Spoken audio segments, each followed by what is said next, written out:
میں اس سے بہت بڑا کرنے جا رہا ہوں. ہم ایران کا وہ حال کر دیں گے کہ وہ دنیا پر کسی کے ساتھ لڑنے جوگا ہی نہیں رہے گا. لیکن پھر ایران نے اس کو جوابی حملے میں وہ حال کیا کہ وہی امریکہ اور اسرائیل جو صفحہ ہستی سے ایران کو مٹانا چاہتے تھے دیگر ممالک کو ڈال کے صلح پر مجبور ہوئے. اس کا مطلب ہے امہ اگر اکٹھی ہو، ساتھ ہو، جذبہ ایمانی ہو تو جنگ کا جواب دے سکتے ہیں. کیا لیکن اب یہ بتائیں، اس لیے ہنس رہا ہوں. امہ ساری تو تماشا دیکھ رہی تھی. او آئی سی کی میٹنگ ہوئی، تقریریں کی، گھر میں چلے گئے. امہ تو ساری تماشا دیکھ رہی تھی. عرب ممالک تماشا دیتے. ایرانی سفیر جو ہیں عباس عراقچی، انہوں نے آج صبح الجزیرہ سے بات کرتے ہوئے یہ کہا کہ کسی ایک ملک نے بشمول چائنا، بشمول رشیا، بشمول مسلمان ممالک ہمیں مدد کی آفر نہیں کی. اور اگر کوئی مدد کی آفر کرتا تو ہم نے پہلے دیکھنا تھا کہ ہم نے یہ مدد لینی ہے نہیں لینی، لیکن ہمیں کسی نے مدد کی آفر کی نہیں. عباس عراقچی نے یہ کہا ہے. بابر صاحب، عباس عراقچی نے یہ بات کہی، ایران کے صدر آیت اللہ خامنئی نے بھی یہی باتیں سپریم کمانڈر نے کہی. پاکستان پر جب انڈیا نے حملہ کیا کسی مسلم ملک نے نہیں کیا، او آئی سی نے مذمت کی. کیا مسلمان ایک نہیں رہے؟ یہ یورپ سے زیادہ امپریس ہے، اور خود جو سعودی عرب ایک سپر پاور ہے، تیل ہے اس کے پاس بہت زیادہ، اس نے تو اپنے اڈے سارے امریکہ کو دیے ہوئے ہیں. تو کیا ہم نے ساری عمر ان سپر پاوروں کا کھلونا ہی رہنا ہے، یا آپ سمجھتے ہیں کہ امہ کو کوئی ہوش آئے گا اور اپنے آپ کو جوہری لحاظ سے، اکانومی لحاظ سے، سیاسی استحکام کے لحاظ سے ملک مضبوط کریں گے؟ کیا دیکھ رہے ہیں؟ بھٹی صاحب، یہ جو ہے نا، مجھے لگ رہا ہے کہ ان میں کوئی ہمت غیرت نہیں رہ گئی. یہ جو سارے ممالک ہیں، یہ اب سعودی عرب ہے، اس نے اربوں ڈالر کی انڈیا میں انویسٹمنٹ کر دی ہے. امریکہ کا صدر آیا، کئی 100 ارب ڈالر جو ہیں انہوں نے اس کو دے دیے، اس کو خوش کرنے کے لیے. یہ اسرائیل سے صلح کرنے کے چکر میں کہ جناب بس ہم یہ وہ لڑنے والے ممالک نہیں ہیں. اچھا، پاکستان کی سیاست کے ظلم و ستم پہ آتے ہیں. مریم نواز صاحبہ جو وزیر اعظم ہے، خواجہ آصف ہو یا مسلم لیگ کی قیادت، مماثلت دیتے تھے عمران خان اور ڈونلڈ ٹرمپ کو.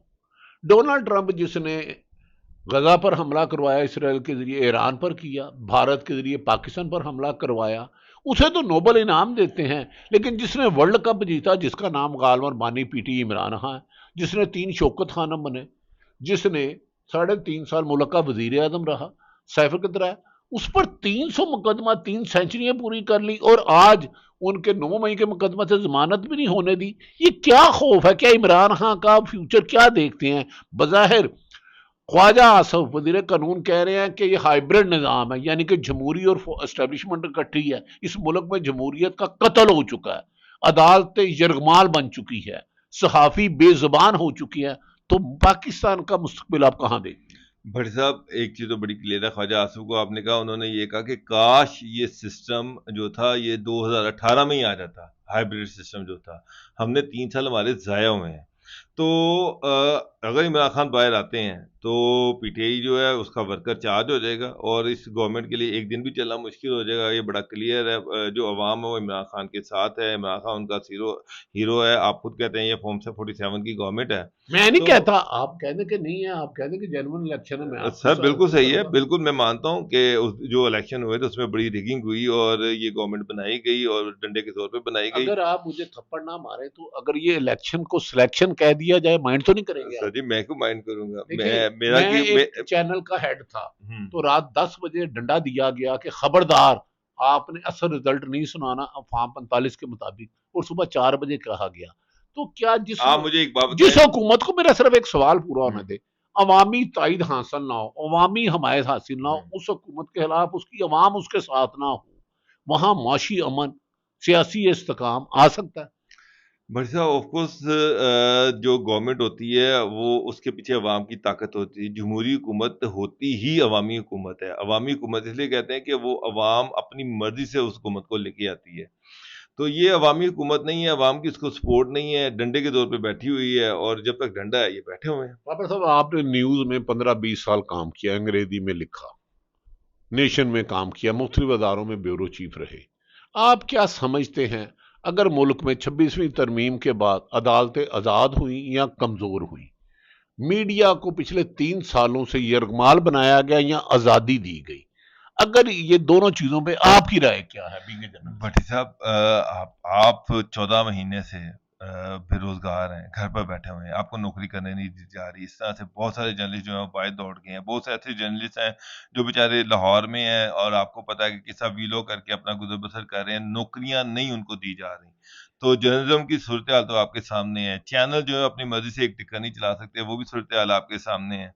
تو چیزیں تو بالکل آپ کے سامنے. آپ نے کورٹس کی بات کی ہے تو کورٹس جو ہے ظاہری بات ہے کہ اپنی مرضی کے ججز بٹھائے گئے. 26ویں عالمی تنظیم اس لیے کی گئی کہ جو جونیئر تھے ان کو سینئر کر دیا گیا. جونیئر سینئر کے سر پہ جونیئر کو لا کے بٹھا دیا گیا تاکہ اپنے مرضی کے فیصلے کیے جائیں. 26ویں ترمیم کیوں کی ہے ایڈا وڈا؟ وہ کہہ رہے ہیں کہ جناب مولوی جی حلوہ کھاؤ گے کہ جی انے کا واسطے ہوئے ہیں، ایسے واسطے ہوئے ہیں کہ جناب 26ویں ترمیم کی ہے. ناظرین، بابر صاحب کریڈیبل جرنلسٹ ہیں. ان کی کریڈیبلٹی، ان کی آنیسٹی کسی ایک پارٹی کے ساتھ باعث نہیں ہے. ان کی رائے بھی آپ نے سن لی. جس ملک میں عدلیہ کو یرغمال بنا دیا جائے، صحافت کی زبان کاٹ دی جائے اور وہ دعویٰ کیا جائے کہ اس ملک میں سیاسی استحکام ہے، یہ تو اپنے آپ کو بیوقوف بنانے والی بات ہوگی نہ. اور دوسری طرف کیا آپ سمجھتے ہیں عمران خان پر جو 300 مقدمات ہیں، موجودہ حکومت رکاوٹ ہے یا پس پردہ کوئی اور لوگ ہیں جو چاہتے ہیں کہ عمران خان کی رہائی نہ ہو؟ بظاہر ان پر القادر کیس ہے اور دوسرا غالباً یہ 9 مئی ہے. اور دوسری بات، القادر کیس یا توشاہانہ کیس ہو یا سائفر ہو، نواز شریف اور آصف علی زرداری نے گاڑیاں لی اربوں روپے کی.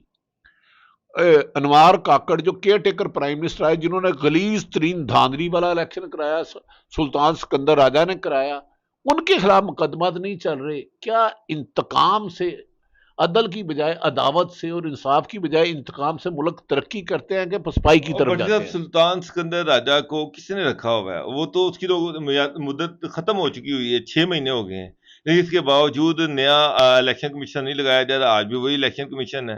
تو بڑا واضح ہے کہ کیوں رکھا ہوا ہے، کس مقصد کے لیے رکھا ہوا ہے، اور نیا نہیں لگایا جا رہا. اس کے ساتھ ساتھ آپ نے کہا 190 ملین پاؤنڈ کا کیس ہے، اس میں تو بڑی واضح چیز ہے. اگر 190 ملین پاؤنڈ کا کیس جو تھا وہ غلط تھا، شہباز شریف پرائم منسٹر تھے، پچھلے ٹینیور میں پرائم منسٹر تھے، اس وقت کی کیبنٹ نے شہباز شریف سے کہا تھا کہ جناب آپ سپریم کورٹ کو خط لکھیں اور کہیں کہ 190 ملین پاؤنڈ جو ہے یہ واپس ہمارے جو اکاؤنٹ ہے سرکاری اکاؤنٹ اس میں ڈالیں، ایک اکاؤنٹ سے بی اکاؤنٹ میں ڈال لیں. کرپشن اس میں ہے کہ ایک اکاؤنٹ اے میں جانا تھا وہ بی میں چلا گیا، تو اس کو بی سے واپس اے میں لے آئیں. ایسا کون سا رول ہے؟ بابر صاحب، نوابزادہ نصر اللہ خان بڑے سینئر پولیٹیشین ہیں، وہ کہتے ہیں جب کوئی بہت زیادہ جھوٹ بولے سنتا جا شرماتا جب مجھے اس حکمرانوں کے بیانات پہ سنتا آج کل بڑی شرم آتی ہے. اچھا، گزاری یہ ہے کہ عمران خان کی بہن علیمہ خان جو ڈیالہ جیل میں ہے، میری اطلاع ہے کہ ایسی قید تنہائی کسی نے نہیں کاٹی. زرداری کو اندر ہر لوازمات ملتے تھے، نواز شریف کی 100 لوگوں سے ملاقات ہوتی تھی اور مریم صاحب کو بھی تھی. تو یہ آج علیمہ خان نے ایک بیان دیا ہے جو عمران خان کی ہمشیرہ ہے، جسے ملنے نہیں دیا جا رہا. جیل مینول کے مطابق ملاقات ہے، عدالتوں کا حکم ہے صرف. انہوں نے کہا جو قیادت ایران ایمبیسی گئی ہے، ان کے لیے میں سوچتی ہوں کہ ایران والے کیا سوچتے ہوں گے، جو اپنے لیڈر کے لیے کھڑے نہیں ہو سکتے وہ ہمارے لیے کیا کھڑے ہوں گے. علیمہ ہاں یہ کہہ رہی ہیں، آپ اس کو کیسے دیکھتے ہیں؟ میں آپ کو ایک چیز بتاتا ہوں. نواز شریف جب بیمار تھے اور جب وہ سروسز ہسپتال میں تھے، آپ کو پتا ہے نا، تو جب ان کے پیرلٹس گر رہے تھے تو مریم نواز اس وقت جیل میں تھیں. دنیا کا کوئی قانون بتا دیں جس کے تحت وہ اس جیل سے ان کو نکال کے نواز شریف کے پاس ہسپتال میں لے گئے اور وہاں پر وہ ان کی عیادت کرتی رہیں، ان کے پاس رہیں 2-3 مہینے وہ ان کے پاس رہیں. ایسے دور میں جب وہ بیمار بھی نہیں تھیں، کسی کورٹ سے لاء بھی نہیں کیا گیا اور وہ خود ہی ان کو لاء کر دیا گیا کہ جناب جیل سے ایک سزا یافتہ خاتون کو میں معافی چاہتا ہوں اور ان کو لا کے ہسپتال میں کہ جناب اپنے باپ کے ساتھ اس کی اس پر ریحانہ ڈار سے الیکشن ہارنے والے خواجہ آصف، جنہوں نے ضیاء الحق کے لیے گود کھولی، وہ کیا نام ہے، قمر جوید باجوہ صاحب کے رشتہ دار کے لیے کھانے بناتے تھے. انہوں نے تو کہا تھا کہ نواز شریف کو، ہاں میں معافی چاہتا ہوں، میں ناظرین میرے سے زیادہ صاحب علم ہے، میں اس لیے ان سے پوچھ رہا ہوں ان کی رہنمائی. وہ خواجہ آصف نے کہا تھا ہمیں نہ عمران خان کی حکومت نے بھیجا ہے، نہ ہمیں عدالتوں نے نواز شریف کو لندن بھیجا تھا، ہمیں تو قمر جوید باجوہ نے بھیجا تھا. یہ واقعی اس میں حقیقت ہے یا ہم لوگ ویسے ہی پی ٹی والے ریومر چھوڑتے ہیں؟ بھٹی صاحب آپ کو سارا کچھ پتا ہے، آپ سارے اس وقت پروگرام بھی کرتے رہے. میں ایک چھوٹا سا جناب صحافی ہوں، آپ ماشاءاللہ آپ کو جتنی انفارمیشن ہے میری تو اس سے کوئی 100 ایسا بھی نہیں ہے. آپ اب میرا چیزا لینا چاہ رہے ہیں. آپ کو اچھی طرح پتا ہے کہ خواجہ آصف تھا, مٹھو صاحب کون تھے, صابر مٹھو ان کے ساتھ. جزیرے خریدے ہیں نا دو چار, کیا فرق تو پڑتا ہے؟ تو آج کل بھی کوئی خرید رہا ہوگا جزیرے. نون لیگ کا ان کے ساتھ الائنس کرانے میں کس کس نے رول پلے کیا. خواجہ آصف صاحب نے ان کے سسر کو پکڑا, یہاں سے ہمارے جو پنجاب اسمبلی کے اسپیکر ہیں انہوں نے صابر مٹھو کو پکڑا. ہاں صاحب اپنے یار ہے. اچھا لیکن اچھا بات سنیں, انہوں نے جناب الٹیمیٹ ناظرین آپ ذرا ہماری تکرار سنیں. بابر صاحب ملک احمد خان صاحب اپنے یار ہیں, انہیں پہلے کہا گیا تھا جی جب پرویز اللہ کی حکومت گئی تھی تو بزدار کی, تو آپ کو وزیر اعلیٰ بنایا جائے گا. بعد میں حمزہ صاحب بن گئی, وہ کیا ہوا؟ وزیر اعلیٰ پروجیکٹ کرتے رہے تھے. بٹی صاحب ایک چیز کلیئر ہے, ایک وہ آخری بات, اعتزاز احسن وہ کہتے ہیں موجودہ عدلیہ کی جو بتکیری اب ہوئی ہے دنیا میں کبھی نہیں. انہوں نے کہا عمران خان کی رہائی کے بغیر ملک میں قومی اتحاد ممکن نہیں. میری پیپلز پارٹی نے نون لیگ کا ساتھ مل کر حکومت بنانے کی غلطی کی ہے, یہ نقصان کا سودا ہے. انہیں اس حکومت کو کبھی بھی حصہ, اس حکومت کا کبھی بھی حصہ نہیں بننا چاہیے تھا. شہباز شریف فیلڈ مارشل کے پیروں میں بیٹھے ہیں. یہ اعتزاز احسن سب کہہ رہے ہیں پیپلز پارٹی کا آپ رول کیا دیکھ رہے ہیں؟ تنقید بھی کرتے ہیں لیکن اقتدار میں صدر بھی ان کا, چیئرمین سینٹ بھی ان کا, تمام سیکٹری بھی ان کے, مجھے بھی کون تنقید کرتا ہے؟ آصف زرداری صاحب تو جب بھی لاہور آتے ہیں, جب بھی وہ میڈیا سے کہتے ہیں, وہ کہتے ہیں جی کہ ہم حکومت کے لائے ہیں اور آپ بس چپ کر کے بیٹھیں اور چیزیں دیکھیں. سلیم مانڈری والا سر انہوں نے کہا تھا ہم بجٹ میں ووٹ نہیں دیں گے, یا پیپلز پارٹی دو نہیں دیا, بجٹ ریجیکٹ ہو گیا. کیا یہ ذوالفقار علی بھٹو اور بے نظیر کی پیپلز پارٹی ہے یا حاکم علی زرداری اور آصف علی زرداری کی ہے؟ بھائی صاحب آف کورس جو پریزیڈنٹ ہے اس کی ہے, جو پریزیڈنٹ آف پاکستان بنا ہوا ہے. آپ کا خیال ہے کہ پریزیڈنٹ آف پاکستان جو ہے پارٹی اس کی نہیں ہوگی, کسی اور کی ہوگی؟ اور کیا مجھے ایک بات بتائیں, بلاول بھٹو زرداری آصف علی زرداری کے خلاف جا سکتے ہیں؟ ناظرین آپ نے بابر ڈوگر سینئر جرنلسٹ کی گفتگو سنی, ان کی تلخ اور تکرار باتیں سنی. حقائق اس سے زیادہ خوفناک ہے. 3 دن پہلے عمران خان کی بیل ریجیکٹ کرانے کے لیے کون سی اہم شخصیت کن کو ملی, وہ میں بات دوں گا. تو شہید ارشد شریف کو مار دیا گیا, 3 صحابی ملک چھوڑ گئے, درجنوں صحابی ملک میں رہنے نہیں دیا جا رہا, ان کا معاشی قتل کیا جا رہا ہے. اس ملک میں امن لانے کے لیے ہمیں رول آف لا لانا ہوگا, آئین کی حکمرانی کرنی ہوگی. ڈونلڈ ٹرمپ کو امن ایوارڈ نہ دیں, پاکستان کی عوام کو انصاف دیں, تعلیم کی سہولتیں دیں, صحت کی سہولتیں دیں, رول آف لا لائے, آئین کی حکمرانی کرے, پاکستان ترقی کرے گا. بابر ڈوگر کا یوٹیوب چینل سبسکرائب کریں, انہیں دیکھیں, بابر ڈوگر اپڈیٹ. ناظرین میری گفتگو آپ سنتے رہیں گے. نواز شریف کو جب بیماری کا بہانہ لے کے نیب میں خبر دیتا چلوں, سی سی کیمرے بند کیے گئے, اہم شخصیات نے جا کے ملا, طاقتور حلقوں نے نواز شریف کے ساتھ ڈیل کی.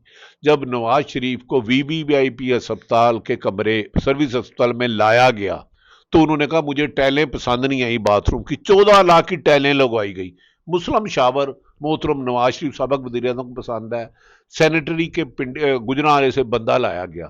تو اس ملک میں ایک وزیر اعظم سے ڈیل ہو جائے تو آپ مسلم شاور اور اس کے باتھ روم میں ٹیلیں لگوائیں جو مجرم ہو, سزا یافتہ ہو. ایک شخص جس پہ انتقامی کاروائی ہو, جس کا نام بانی پیٹی ہے, وہ آپ سے ڈیل نہ کرے اور جیل میں رہے, تو پھر تم کہو کہ امن ہو, یہ کیسے ممکن ہے؟ اللہ تعالیٰ پاکستان کا حامی و ناصر ہو. پاکستان زندہ باد.